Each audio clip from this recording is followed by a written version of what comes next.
अस्सलाम वालेकुम स्टूडेंट्स। आज हम पढ़ेंगे प्यूरिन सेल्वेज पाथवे। इसमें हमने आज जो है ये कंप्लीट पढ़ना है किस तरह से जो है वो प्यूरिन की फॉर्मेशन होती है।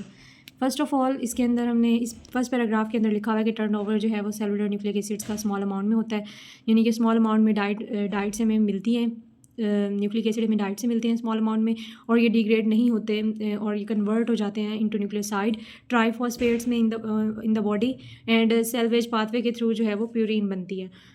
Purine based salvage to nucleotides. फिर इस तरह से हमें न्यूक्लियोटाइड किस तरह से बनते हैं, अभी इसको एक्सप्लेन इस पूरे पैराग्राफ को करने के लिए ये 3 रिएक्शंस हैं, इसको मैं आपको बता देती हूँ, ये आप खुद रीड कर लेंगे, सेम एज इट इज़ लिखा हुआ है। फर्स्ट ऑफ ऑल यहाँ पे हमारे पास हाइपोजेंथीन है। हाइपोजेंथीन इन the presence of PrPP 5 phosphoribosyl 1 pyrophosphate जो है वो आता है, और उसकी हमारे पास PrPP से जो है वो पायरोफॉस्फेट निकलता है। पायरोफॉस्फेट से फर्दर जो है वो 2 इनऑर्गेनिक फॉस्फेट बनते हैं। ये 2 इनऑर्गेनिक फॉस्फेट जो है यहाँ से निकल जाते हैं। Then in the presence of enzyme HGPRT hypoxanthine guanine phosphoribosyl transferase की प्रेजेंस में ये रिएक्शन होता है, और इसी की प्रेजेंस में जो है वो नेक्स्ट रिएक्शन भी होता है जिसमें गवानीन आता है और PrPP हमारे पास जो है वो रिएक्शन में एक्ट करता है और हमारे पास पायरोफॉस्फेट बनता है। पायरोफॉस्फेट से फर्दर जो है वो 2 इनऑर्गेनिक फॉस्फेट बनते हैं और गवानोसिन मोनोफॉस्फेट बन जाता है in the presence of HGPRT। Then further reaction होता है एडेनिन। हमारे पास पहले हाइपोजेंथीन था, फिर गवानिन था, अब एडेनिन जो है वो adenine in the presence of adenine phosphoribosyl transferase की प्रेजेंस में PrPP आता है, पायरोफॉस्फेट बनता है। देन हमारे पास उससे फर्दर जो है वो इनऑर्गेनिक फॉस्फेट बन जाते हैं 2, और AMP बन जाता है। इस तरह से ये हमारे पास जो है वो न्यूक्लियोटाइड्स बन गए हैं ये सेल्वेज पाथवे के थ्रू। नेक्स्ट हमारे पास एक ये हमारा पूरा सेल्वेज पाथवे था। नेक्स्ट हमारे पास एक सिंड्रोम हो जाता है लीश-निहान सिंड्रोम। लीश-निहान सिंड्रोम में क्या होता है कि हमारे पास फर्स्ट ऑफ ऑल HGPRT ये जो एंजाइम था हमारे पास, इसकी जो है वो डेफिशिएंसी हो जाती है। इसकी डेफिशिएंसी से हमारे पास जो ये वाले प्रोडक्ट्स हैं इनकी डेफिशिएंसी हो जाती है। इनकी डेफिशिएंसी होने से हमारे पास जो PrPP हमारे पास यहाँ पे एज एन एक्टिवेटर यूज़ हो रहा था, वो हमारे पास उसकी अमाउंट भी हमारे पास बढ़ना स्टार्ट हो जाती है। इससे हमारे पास क्या होता है कि प्यूरिन की सिंथेसिस जो है वो ज़्यादा होना स्टार्ट हो जाती है। प्यूरिन की डिग्रेडेशन ज़्यादा होगी, जब ज़ाहिर सी बात है वो बनेगा ज़्यादा तो हमारे पास उसकी डिग्रेडेशन भी ज़्यादा होगी। इससे हमारे पास यूरिक एसिड लेवल जो है वो इंक्रीज़ हो जाता है। यूरिक एसिड लेवल जब इंक्रीज़ होगा हमारी बॉडी में हमारे, तो नेक्स्ट हमारे पास हाइपर यूरिसीमिया हो जाएगा। इस कंडीशन को हम हाइपर यूरिसीमिया कहते हैं। हाइपर यूरिसीमिया में क्या होता है कि यूरिक एसिड लेवल जो है वो हमारे जब ज़्यादा हो जाता है तो हमारे बोन्स में, हमारे जॉइंट्स में जो ये डिपॉजिट होना स्टार्ट हो जाता है। अगर लेवल इससे भी बढ़ जाए तो ये हमारे लीवर और किडनी पे जो है वो फर्दर इफेक्ट करता है और वहाँ पे एक्यूमुलेट होना स्टार्ट कर देता है। ये हमारे पास था लीश-निहान सिंड्रोम। बेसिकली मैंने इसको इस फॉर्म में लिखा हुआ है, आप इसी फॉर्म में इसको राइट कर सकते हैं और बार बार आप इसी को पढ़ सकते हैं, आप दोबारा इसको पढ़ने की ज़रूरत नहीं है। यहाँ पे फर्दर जो है ये पिक बनी हुई है। लीश-निहान सिंड्रोम में क्या होता है कि lesion on the lips of the patient, हमारे पास पेशेंट की लिप्स पे जो है वो लीजन बनना स्टार्ट हो जाती है। नेक्स्ट हमारे पास टॉपिक है deoxy ribo nucleotide synthesis, and इसमें क्या होता है कि नेक्स्ट हमने ये जो टॉपिक पढ़ना है डीऑक्सीराइबोन्यूक्लियोटाइड की सिंथेसिस, इसको हम इस रिएक्शन से समझेंगे। सारा जो यहाँ पे लिखा हुआ है वो इस रिएक्शन में एक्सप्लेन किया हुआ है, हम इसी से एक्सप्लेन कर देंगे। यहाँ पे क्या होता है कि हमारे पास पहले राइबोन्यूक्लियोसाइड डाइफॉस्फेट होता है, और यहाँ से हमारे पास in the presence of ribonucleotide reductase ये हमारे पास आता है, और इन द ATP जो है इस रिएक्शन को एक्टिवेट करवाता है और इनहिबिट करता है। DATP ये हमारे पास इस रिएक्शन को इनहिबिट करता है, और बनता क्या है डीऑक्सीराइबोन्यूक्लियोसाइड डाइफॉस्फेट हमारे पास बन जाता है। और फर्दर ही एक और रिएक्शन साथ हो रहा होता है थायरोडॉक्सिन, और ये एक रिड्यूसिंग एजेंट है, यानी कि ये रिड्यूस हो रहा होता है और ये कन्वर्ट हो रहा होता है थायरोडॉक्सिन में। थायोरिडॉक्सिन, इसमें 2 SH थे, इसमें 2 S हैं इसमें, यानी कि 2 सल्फेट ग्रुप है, इसमें सल्फेट ग्रुप है प्लस हाइड्रोजन ग्रुप है, इसमें से वाटर निकल जाता है और देन हमारे पास ये ऑक्सीडाइज फॉर्म में बन जाता है। अगर इसी रिएक्शन को हम दोबारा रिवर्स देखें तो थायरोडॉक्सिन रिडक्टेज जो है वो फर्दर इस रिएक्शन को करवा रहा होता है। फिर यहाँ पे NADPH आता है और in the presence of H positive ये कन्वर्ट हो जाता है NADP पॉजिटिव में। ये इस रिएक्शन में था। आप लोगों को ये स्ट्रक्चर करने की बिल्कुल भी ज़रूरत नहीं है, आपने जस्ट इस रिएक्शन को एज इट इज़ याद कर लेना है और ये आपको एक दफ़ा पढ़ लेना है, तो ये आपका टॉपिक कंप्लीट हो जाएगा। नेक्स्ट है डीऑक्सीराइबोन्यूक्लियोटाइड की सिंथेसिस की रेगुलेशन किस तरह से होती है। इसमें डीऑक्सीराइबोन्यूक्लियोटाइड सिंथेसिस की रेगुलेशन किस तरह से होती है कि ये बैलेंस्ड फॉर्म में राइबोन्यूक्लियोटाइड रिडक्टेज जो ये बैलेंस फॉर्म में जो है वो इस रिएक्शन के लिए चाहिए होता है और ये DNA की सिंथेसिस में हेल्प करता है। देन हमारे पास फर्दर आ जाती है ये हाइड्रोक्सी यूरिया क्या होती है, ये आपने एक दफ़ा रीड कर लेना है। देन एक्टिविटी साइट क्या होती है, जहाँ पे रिएक्शन होती है, जाहिर सी बात है वो एक्टिव साइट होती है।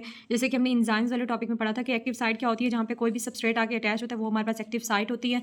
तो ये आप लोगों ने खुद ही पढ़ लेना है। सबस्ट्रेट स्पेसिफिसिटी साइट क्या होती है, जहाँ पे सबस्ट्रेट आके स्पेसिफिक जगह पे अटैच होता है उसको कहते हैं सबस्ट्रेट स्पेसिफिसिटी साइट। इसको आपने भी खुद ही रीड कर लेना है। हाइड्रोक्सी यूरिया के बारे में ये इधर लिखा हुआ है कि कौन उसको इनहिबिट कर रहा होता है और कौन उसके लिए एंटी नियोप्लास्टिक एजेंट के तौर पे एक्ट कर रहा होता है for the treatment of cancer.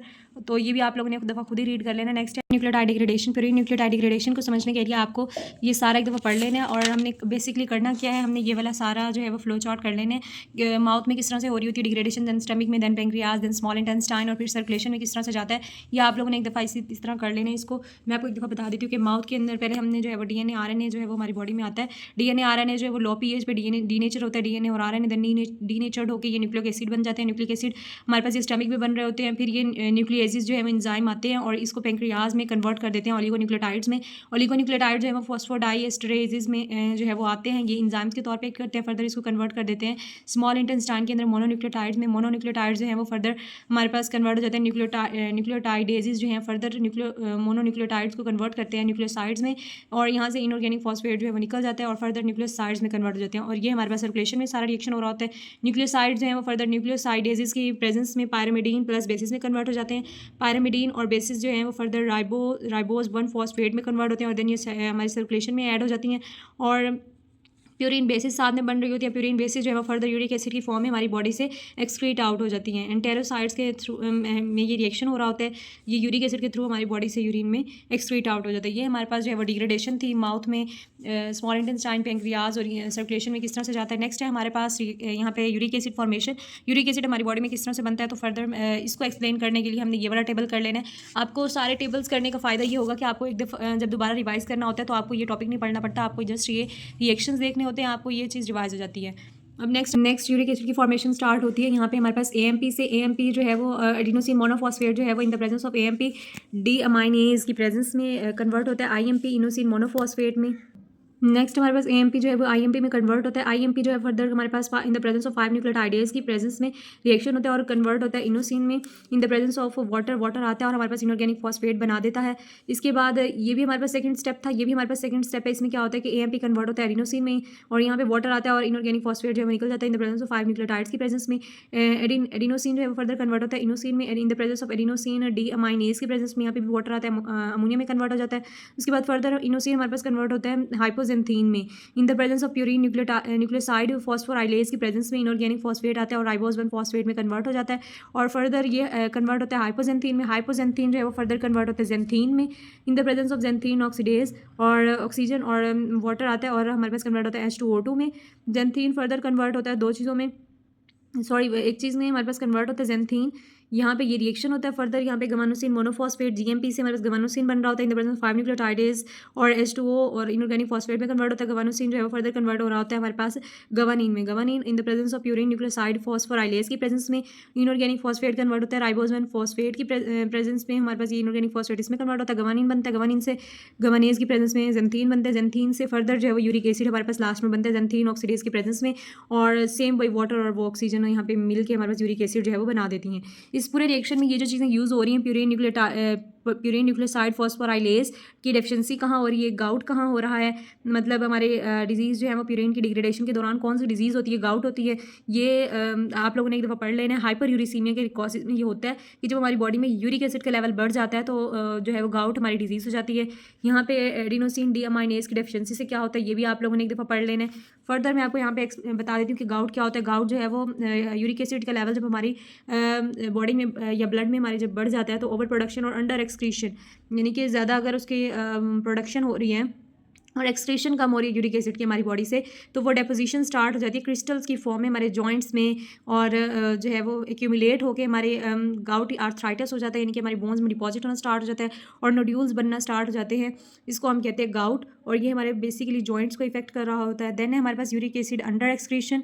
Under excretion में क्या होता है, ओवर प्रोडक्शन में क्या होता है, दोनों में जो है वो गाउट होता है। आप लोगों ने इसको अच्छे से खुद ही पढ़ लेना है, मैं आपको फर्दर जो है वो इसको एक्सप्लेन नहीं कर रही, आप लोगों ने खुद ही पढ़ना है।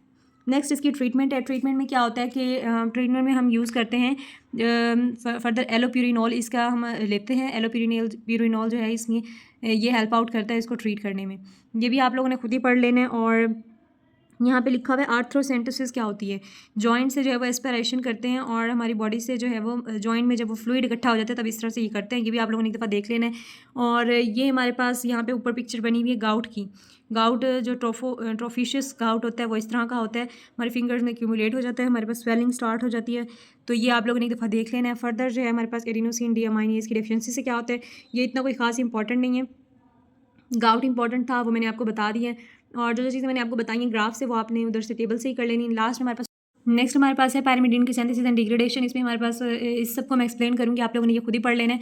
मैं इसको भी ग्राफ से फर्दर एक्सप्लेन करूँगी। ये ग्राफ बना हुआ है, इससे मैं आपको अच्छे से एक्सप्लेन कर दूँगी। हमारे पास स्टार्टिंग होता है 2 ATP plus in the presence of CO2 glutamine, ये तीनों मिलते हैं, और in the presence of carbamoyl phosphates and synthetase 2 की प्रेजेंस में ये रिएक्शन होता है, और इससे ये 2 ADP और इनऑर्गेनिक फॉस्फेट और ग्लूटामेट निकल जाता है, और फर्दर हमारे पास कार्बोमाइल फॉस्फेट बन जाता है। कार्बोमाइल फॉस्फेट से in the presence of aspartate transcarbamylase की प्रेजेंस में ये रिएक्शन होता है और कार्बोमाइल एस्पर्टेट बनता है, और ये हमारे पास एस्पर्टेट आता है और इनऑर्गेनिक फॉस्फेट बन जाता है। फर्दर कार्बोमाइल फॉस्फेट से हमारे पास हाइड्रोक्सिलेज की प्रेजेंस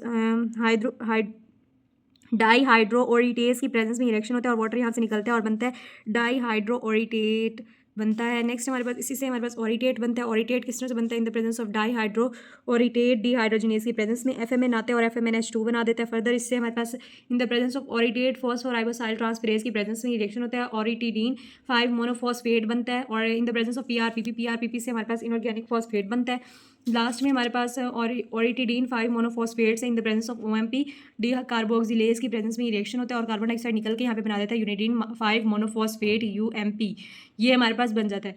अब फर्दर और ओरिटिक एसिडो यूरिया क्या होता है और ये यहाँ पे क्या रोल प्ले करता है ये आपने खुद ही पढ़ लेना है। और रेगुलेशन ऑफ पैरामिडीन सिंथेसिस ये भी आप लोगों ने यहाँ पे लिखा हुआ है, ये आप लोगों ने अच्छे से खुद ही पढ़ लेना है। और ये हमारे पास पूरा चैप्टर कंप्लीट हो गया है।